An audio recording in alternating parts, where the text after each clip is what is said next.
In our politics lead now, early in the Trump administration, many Republicans found solace and comfort in the fact that the president had surrounded himself with three well-respected generals. Since then, National Security Advisor General H.R. McMaster has been shown the door.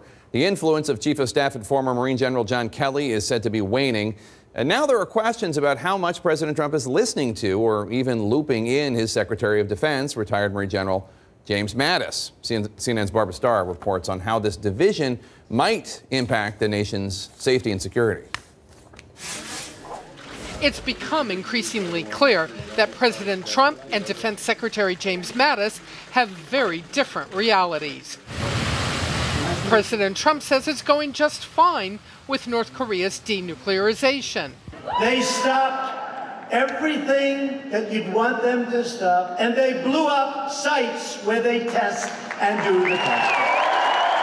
But when Mattis is asked about denuclearization, at the very front end of the process, the detailed negotiations have not begun. I wouldn't expect that at this point. Secretary Mattis looks at things, either they are true or they are not true, leaving Mattis scrambling to manage the president's off-the-cuff ideas, like forming a new military department. I'm hereby directing the Department of Defense and Pentagon to immediately begin the process necessary to establish a Space Force as the sixth branch of the armed forces. That's a big statement. This, as you know, is going to require legislation and a lot of detailed planning, and we've not yet begun. What has happened to the Trump who loved his generals? That makes him very happy, General. You know that, right? During a recent cabinet meeting, as Mr. Trump spoke on his political agenda, it did not escape the Pentagon's attention that Mattis kept his eyes down during much of the meeting, leaving questions about his body language. Lieutenant General H.R. McMaster forced out as National Security Advisor. And Chief of Staff retired four-star John Kelly has had his run-ins with the president, including suggesting Mr. Trump's views on a border wall at one point may have changed. Is Mattis at risk of the president being tired of him? Secretary Mattis has to be very careful to read the signs as much as he can as to whether or not the president feels comfortable. Secretary Mattis is going to have to watch and see if the president expresses that even in a subtle way. Now, many congressional Republicans still very strongly support the defense secretary, and they point out he has one major victory with President Trump. He got increased defense spending through Congress, something Mr. Trump wanted badly, Jake, so he could say that the U.S. military is more ready to fight today than it has ever been before. A big plus for Mattis on the record books with the president. Jake? All right, Barbara Starr at the Pentagon for us. Let's bring back our political panel. And Bill Kristol, you're such a fan of Mattis. You already said you were a fan of Mattis earlier in the show without even knowing this was coming. Are you concerned?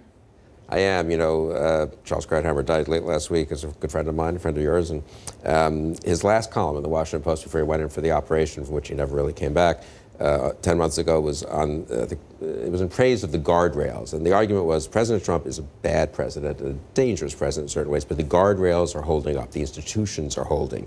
And thank God we have a constitutional republic with laws and processes. And one of them he cited, actually, was the military, which Trump had tweeted, you know, fired the transgender troops. And Secretary Mattis had said, I'm sorry, there's a process for separating troops. It has to be lawful. And he cited that as an example. He said, it's ironic that we're looking at generals as guardians of our democracy against Trump, but that's the fact. I think Mattis has done that in all kinds of ways, and I worry about these reports that Trump is getting impatient with him, and that would be McMaster's departure was bad. Mattis's would also be bad. One of the theories going on, I read in NBC earlier today, is that President Trump, according to sources that talked to that news network, thinks that Mattis looks down on him, and that's one of the reasons that he's not looping Mattis more into the process. Yeah, and what we know from the president is that he likes to be in a position of authority and of power, and Donald Trump likes to be the ultimate authority, and he only wants to seek counsel when he asks for your counsel, but you need to be on board when he says you want to be on board.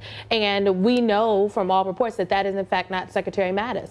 I remember when everyone said that it was John Kelly and McMaster and Secretary Mattis that were going to, keep everything together, and the great pillars seem to be falling. And And I think it's dangerous that we expect outside individuals to corral in a very just off the rails, unhinged president. And so when the guardrails are gone, then what happens? Who then will we wait to swoop in to save us? At some point, we can't rely on Secretary Mattis or John Kelly. I haven't been relying on John Kelly. He failed us a long time ago. But we have to hold Donald Trump himself accountable. And a co-equal branch is the only thing that can do that.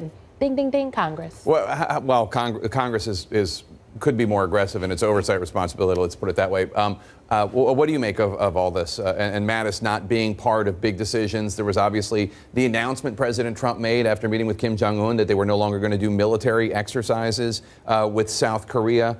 Mattis apparently had to be informed of that after the fact. Part of me takes all of this with a little bit of a grain of salt, because how long have we been talking about how Jeff Sessions is just one day away from being out of the cabinet? Or that Scott Pruitt is embattled, and maybe this is the story that will be the reason why he has to step down as EPA administrator. How long have we been having stories about how John Kelly is on the outs in the Oval Office? I mean, I feel like we've been having that talk for a long time. And so in some ways, I mean, even when it came to the former Secretary of State Rex Tillerson, it was a long time of the Trump doesn't like Rex Tillerson. He's been out of the loop. It was months and months and months of that before finally the moment came where he was let go. So it wouldn't surprise me if this is really happening, if it's quite a long time before Mattis actually does exit the White House. But the bigger picture question is, I mean, the hope of people, even who were great Trump skeptics, reluctant Trump voters, was he will grow in office. He's new. Remember the first month or two, he's a businessman. He doesn't understand Washington. He doesn't understand you can't just order things. Here he is standing up last week after 18 months in office. I hereby order that there be a Space Force established immediately. Congress legislates the structure of the armed services. I mean, he's learned nothing, and if anything, he's behaving a little bit more. He's behaving a little bit worse.